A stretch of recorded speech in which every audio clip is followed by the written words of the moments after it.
నమస్కారం. Telangana PCC president గారు కనుక పర్మిషన్ ఇస్తే ఒక్క 4 విషయాలు చెప్తాను. ఆయన దయతో అంగీకరిస్తాడు అని నమ్ముతూ మొదలు పెడుతూ ఉన్నా. ఆంధ్ర పిసిసి అధ్యక్షురాల కంటే ఎట్లాగూ తప్పదు. నేను మేనమావను కాబట్టి నన్ను భరించకావుడికి. రాజశేఖర రెడ్డి గారి వ్యక్తిత్వాన్ని గురించి ఇంతకు ముందు వరకు మాట్లాడుకొని 3-4 పాయింట్లు సభ దృష్టి తీసుకొస్తాను. ఆయన పిసిసి ప్రెసిడెంట్ అయిన తర్వాత మా ఇద్దరు పరిచయం 1966 నుంచి రూమ్మేట్స్గా, నిజంగా ఒక కంచంలో తినకపోయినా ఒక క్యారియర్లో తిని ఒక రూమ్లో ఉన్నాము, ఒక మంచంలో లేము కానీ ఒక రూమ్లో ఉన్నాము. అప్పటి నుంచి మొదలైంది. అక్కడ వదిలేద్దాం. ఆయన 83లో పిసిసి ప్రెసిడెంట్ అయ్యారు. పిసిసి ప్రెసిడెంట్ అయిన తర్వాత హైదరాబాదు నగర కాంగ్రెస్ అధ్యక్షుడిని నియమించాల్సిన అవసరం వచ్చింది. అప్పుడున్న శ్రీ యాదగిరి గారు స్వర్గస్థులు అవటం వలన. ఆ సందర్భంలో పి జనార్దన్ రెడ్డి గారు అనే ఒక యువ నాయకుడిని నగర కాంగ్రెస్ అధ్యక్షుడిగా నియమిస్తే కాంగ్రెస్ పార్టీకి బలం చేకూరుతుందని ఆయన బలంగా నమ్మారు. ఆ రోజున్న ఎస్టాబ్లిష్డ్ లీడర్షిప్ అందరూ వ్యతిరేకించారు. పి జనార్దన్ రెడ్డి గారిని చేయటానికి వీల్లేదని. ఏఐసిసి వద్దని చెప్పింది. ఏఐసిసి పర్మిషన్ లేకుండా హైదరాబాద్ నగర కాంగ్రెస్ అధ్యక్షుడిని నియమించడానికి వీలే లేదు. అప్పుడు ఆయన గాంధీ భవన్లో పనిచేసే ఒక నిఘంటు ఉండేవారు, చిదంబరం శాస్త్రి గారని.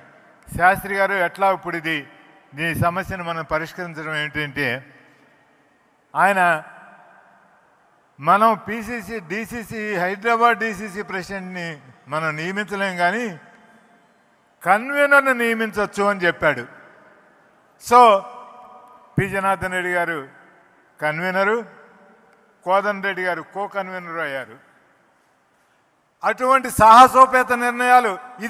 ఈ నిర్ణయం జరిగింది మహానాయకురాలు ఇందిరాగాంధీ గారు బతికున్నప్పుడు. ఎంత ధైర్యం ఉండాలి, ఎంత సాహసం ఉండాలి అటువంటి పని చేయాలంటే.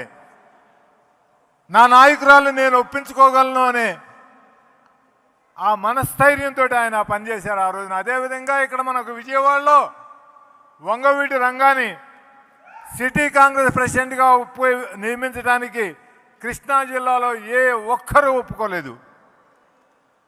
రాజశేఖర రెడ్డి గారు రంగా మీద ఉన్న నమ్మకంతో, అతనికి ఉన్న ఆర్గనైజింగ్ కెపాసిటీ తోటి పార్టీని బలోపేతం చేయగలడని వంగవీటి రంగా గారిని ఎంతమంది వ్యతిరేకించినా రంగా గారిని సిటీ కాంగ్రెస్ ప్రెసిడెంట్ చేశారు.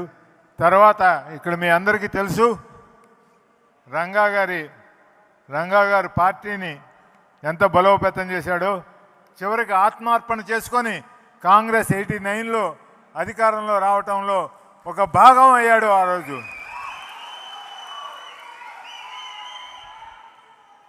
ఇదే విధంగా జక్కంపూడి రామ్మోహన్ రావు, అరుణ్ కుమార్ లాంటి యువకులు, ఆ రోజుల్లో యువకులు, వాళ్ళను ప్రోత్సహించడం కానీ. ఇక్కడ ఉంది సజీవ సాక్ష్యం, మా సోదరి సురేఖ భర్త కొండా మురళిని ఆ రోజున్న ప్రభుత్వం, ఆ రోజుల్లో ప్రభుత్వంలో ఉన్న కీలకమైన వ్యక్తులు భౌతికంగా నిర్మూలించడానికి అన్ని రకాలైన ఏర్పాట్లు చేసుకున్న తరువాత రాజశేఖర రెడ్డి గారికి ఆ విషయం తెలిసి వారిని సిఎల్పి ఆఫీసులో వారిని ఆ ప్రమాదం తొలగిపోయే వరకు వారిని కుటుంబం సమేతంగా మొత్తం సిఎల్పి ఆఫీసులో ఉంచి దాని బాధ్యతని, వారిని సేఫ్గా తీసుకెళ్లాల్సిన బాధ్యతను ఆయన తీసుకొని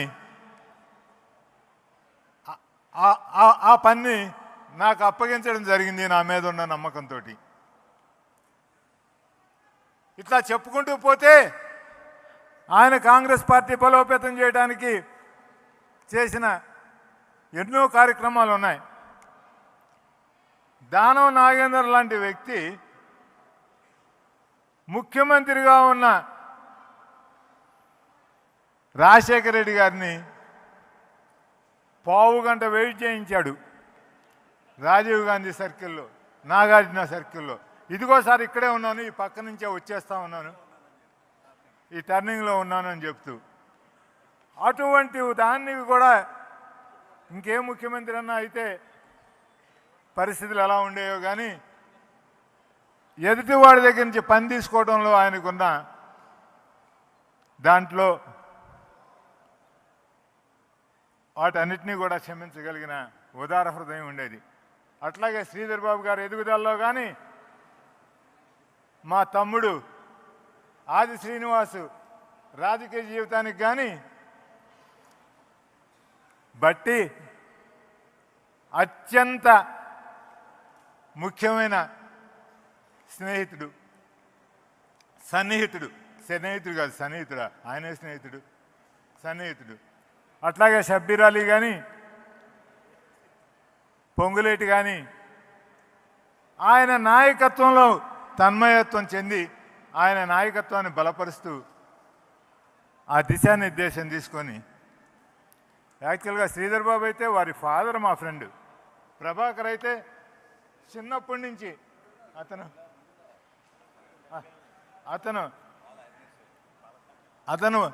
బాల కాంగ్రెస్ నుంచి అనుభవంలో ఉన్నాడు.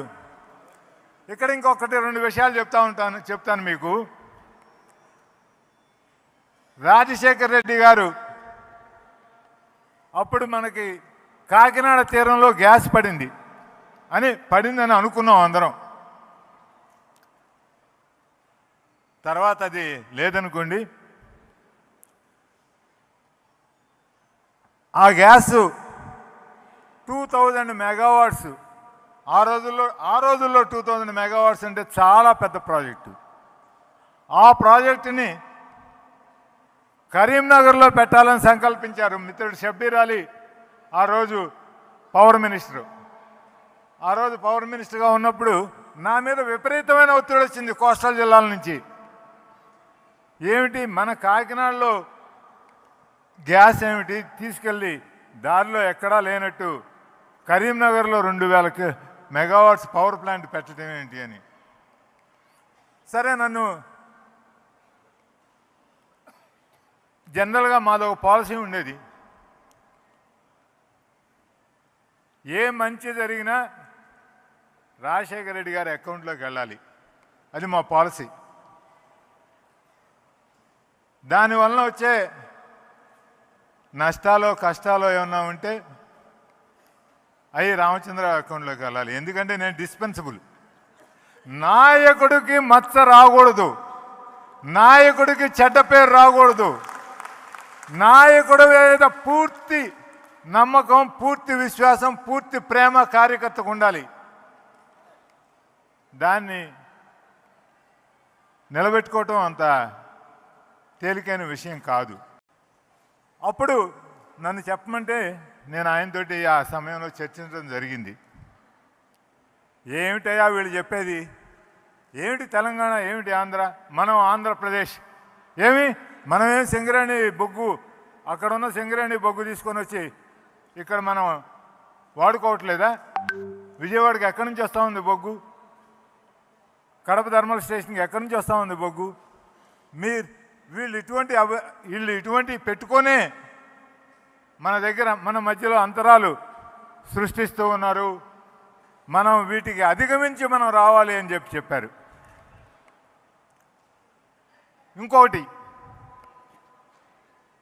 ఆయనకి పోలవరం ప్రాజెక్టు ఆయనకి ఎంత ముఖ్యమో ప్రాణహిత చేవేళ్ల ప్రాజెక్టు అంతకంటే ముఖ్యం ఆయనకి. ఆ రోజు ఆయనకున్న యొక్క పలుకుబడితోటి, ఆయనకి సెంట్రల్ గవర్నమెంట్లో ఉన్న దీంతో ఒక ప్రాజెక్టుని జాతీయ హోదా తెచ్చుకోవడం ఆయనకి పెద్ద కష్టమైన విషయం కాదు. కోస్టల్ మిత్రులు, రాయలసీమ మిత్రులు అందరూ మంత్రివర్గ సహచరులు, మీరు పోలవరాన్ని జాతీయ ప్రాజెక్టుగా మన్మోహన్ సింగ్ గారితో, సోనియా గాంధీ గారితో మాట్లాడి దాన్ని ప్రకటింపచేయాలి అని అంటే, ఆయన పోలవరం ప్రాజెక్టు నేను నా నిధులతోటి, మన నిధులతోటి, మన రాష్ట్ర బడ్జెట్ తోటి నేను నిర్మించుకోగలను. ప్రాణహిత చేవెళ్ళ మన శక్తికి మించిన, ఆర్థికంగా మనకు శక్తికి మించిన పని. పోలవరం పూర్తయ్యేటప్పుడు ప్రాణహిత చేవెళ్ళ కూడా ఖచ్చితంగా పూర్తవ్వాలి. అందుకని ప్రాణహిత చేవెళ్ళని మనం నేషనల్ ప్రాజెక్టుగా డిక్లేర్ చేయించడానికి మన సర్వశక్తులు వాడుకుందాం. ప్రాణహిత చేవెళ్ళ నీళ్లు ముందు పారాలి పోలవరం ప్రాజెక్టుతో పాటు అని చెప్పిన విశాల హృదయుడు ఆయన. అటువంటి మనిషి పాదయాత్ర మొదలుపెట్టాడు. ఆయన పాదయాత్ర దేనికోసం మొదలుపెట్టాడు? ఆంధ్రప్రదేశ్ రాష్ట్రంలో, ఉమ్మడి ఆంధ్రప్రదేశ్ రాష్ట్రంలో అన్ని ప్రాంతాల్లోనూ ఉన్న, ఆయన ఎట్లాగూ రాయలసీమ నుంచి వచ్చాడు కాబట్టి రాయలసీమ నుంచి మొదలుపెట్టలేదు. ఆయన రాష్ట్రంలో అత్యంత ఎత్తైన ప్రదేశం, అత్యంత కరువు కాటకాలతోటి ఉన్న ప్రదేశం అది రేవంత్ రెడ్డి గారి కంటే ఇంకెవరికి బాగా తెలియదు. చేవెళ్ళ, తాండూరు, వికారాబాద్ ఏరియాలు, ఆయన కొడంగల్ కూడా అనుకోండి. అటువంటి పవిత్రమైన పాదయాత్రని ఆయన తాండూరు నుంచి, చేవెళ్ళ నుంచి మొదలుపెట్టారు. చేవెళ్ళ నుంచి మొదలు పెడితే నేను ఇక్కడ సగర్వంగా చెప్పుకోగలను, ఆ పాదయాత్రలో ఉన్న ప్రతి అడుగు, ప్రతి అంగుళం నా యొక్క పాత్ర ఉంది. నా యొక్క దాన్ని డిజైన్ చేయటంలో, దాన్ని కంప్లీట్ చేయటంలో, దాంట్లో ఉన్న మన మిత్రులందరి సహకారంతో దాన్ని విజయవంతంగా పూర్తి చేయగలిగాం. ఆ పాదయాత్రలో ఆయన ప్రజా హృదయాలను కదిలించగలిగాడు. అజేయుడు అని ఆ రోజుల్లో రాజకీయ చాణక్యుడు అని, అతనికి ఓటమి లేదు అని అనిపించుకున్న చంద్రబాబు నాయుడిని కాంగ్రెస్ పార్టీ ఓడించగలిగిందంటే ఈ పాదయాత్రలో రాజశేఖర రెడ్డి గారు తెలుసుకున్న ప్రజల కష్ట సుఖాలు, వాళ్ళకి దాంట్లో నుంచి పుట్టుకొచ్చిన రాజీవ్ ఆరోగ్యశ్రీ, దాంట్లో నుంచి పుట్టుకొచ్చిన 108, దాంట్లో నుంచి పుట్టుకొచ్చిన ఫ్రీ కరెంట్, ఉచిత విద్యుత్ రైతులకి, అదేవిధంగా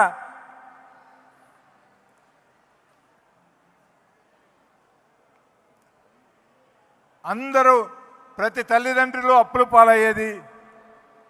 సామాన్య కుటుంబీకులైతే పిల్లల చదువు కోసం. దాంట్లో నుంచి వచ్చిందే టోటల్ ఫీజు రీఎంబర్స్మెంట్ ప్రోగ్రాం. పాదయాత్రలో ఆయన ప్రజల కష్ట సుఖాలు దగ్గరుండి తెలుసుకొని వారితోటి మమేకమై కాంగ్రెస్ పార్టీకి పునర్వైభవం తీసుకురావడానికి ఆయన చేసిన కృషి గురించి మళ్ళీ మనం అందరం ఇంకొకసారి మననం చేసుకుందాం.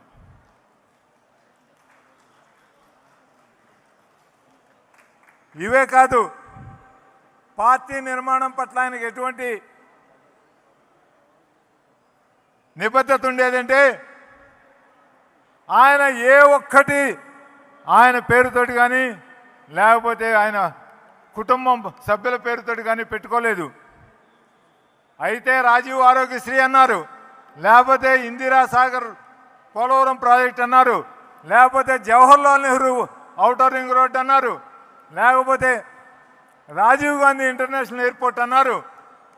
అంతే తప్ప ఏ ఒక్క క్షణం కూడా ఆయన దాని గురించి మాట్లాడలేదు. ఇంకొక 2 విషయాలు ఇద్దరు పిసిసి ప్రెసిడెంట్ల అనుమతితోటి ఇంకొక 2 నిమిషాలు. ఒకసారి అప్పట్లో ఇయర్లీ బడ్జెట్ అని ఒకటి ఇస్తూ ఉండేవాళ్ళం. లాల్ బహదూర్ స్టేడియంలో ఎవ్రీ ఇయర్ ఒక మీటింగ్ జరిగేది. రాష్ట్రంలో ఉన్న కాంగ్రెస్ కార్యకర్తలందరూ దానికి ముఖ్యమైన నాయకులందరూ అటెండ్ అయ్యేవారు. పునరంకిత సభ.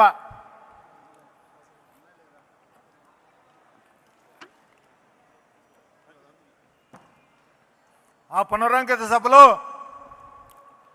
ఉండవల్లి అరుణ్ కుమార్ గారు చాలా స్పీడ్గా మాడుతూ ఉన్నారు. ప్రేక్షకులందరూ చప్పట్లు కొడుతూ ఉన్నారు. ఇవాళ ఎందుకనో ఆయన ఒరిజినల్ స్టైల్ రాలేదు, కానీ ఆ రోజు చాలా చాలా చక్కగా రాజశేఖర రెడ్డి గారి ప్రభుత్వం చేస్తున్న మంచి పనులన్నింటినీ చాలా స్పీడ్గా చెప్తూ మధ్యలో రాజశేఖర రెడ్డి గారి ప్రభుత్వం అని అన్నారు. రాజశేఖర రెడ్డి గారు లేచి వచ్చి ఆయన స్పీచ్ని ఆపించి, ఇది రాజశేఖర రెడ్డి ప్రభుత్వం కాదు, ఇది కాంగ్రెస్ ప్రభుత్వం, ఇది కాంగ్రెస్ ప్రభుత్వం ద్వారా జరుగుతూ ఉన్న పనులు అని చెప్పి, నువ్వు ఇక నుంచి చెప్పేటప్పుడు ఇక్కడే కాదు ఎక్కడ చెప్పినా కానీ కాంగ్రెస్ ప్రభుత్వం అని చెప్పు అని. ఈ విషయం ఎందుకు చెప్తున్నానంటే ఆయనకి పార్టీ అంటే ఆయనకున్న నిబద్ధతను గురించి చెప్పడానికి చెప్తా ఉన్నాను. ఎంతో వైభవోపేతంగా జరిగిన ఆంధ్రప్రదేశ్ హోస్ట్ చేసిన ప్లీనరీ సెషన్లో ఆయన తల్లిగారిని అమితంగా ప్రేమించేవారు. ఆవిడ చాలా క్రిటికల్గా ఇల్లు అయి ఉన్నారు. అపోలో హాస్పిటల్లో అన్కాన్షియస్గా ఉన్నారు. శ్రీమతి సోనియా గాంధీ గారు, మన్మోహన్ సింగ్ గారు అందరూ వచ్చి చూసి వెళ్ళటం జరిగింది. అంత బాధని, అంత హృదయావేదన్ని దిగమింగుకొని గెర్ల కంటుల్లాగా నవ్వుతో నా భవిష్యత్ అన్నట్టు కాంగ్రెస్ ప్లీనరీని నడిపించగలిగిన ధీశాలి ఆయన. ఇంకొక విషయం ఎక్కువ మందికి తెలియంది, ఇంకొక విషయం చెప్తాను. 2009 ఎలక్షన్ల తర్వాత ఆయనకి ఢిల్లీలో లభించిన స్వాగత సత్కారాలు, ఆయన మీద హైకమాండ్ నుంచి నమ్మకాన్ని ఆయన నిలబెట్టుకున్న విధానం, వీటన్నిటికంటే మనందరం గర్వించగలిగింది ఏంటంటే ఆ రోజున్న ప్రైమ్ మినిస్టర్ మన్మోహన్ సింగ్ గారు ప్రోటోకాల్ నన్ను ఆపేయమంటున్నారా? ప్రోటోకాల్ నిబంధనలన్నీ పక్కన పెట్టి ఒక ముఖ్యమంత్రిని రిసీవ్ చేసుకోవడం కోసం ప్రైమ్ మినిస్టర్ రెసిడెన్స్లో, అఫీషియల్ రెసిడెన్స్లో ఆయన పోర్చుగల్లోకి వచ్చారు. నేను ప్రత్యక్ష సాక్షిని. ఆ రోజు రాజశేఖర రెడ్డి గారు ఎంత చెల్లించిపోయారంటే, దేవుడు సార్ మీరు నన్ను ఇటువంటి పరిస్థితిలో మీరు నన్ను పెట్టడం ఇదే అంటే ఆయన ఎంతో ఆప్యాయంగా మన్మోహన్ సింగ్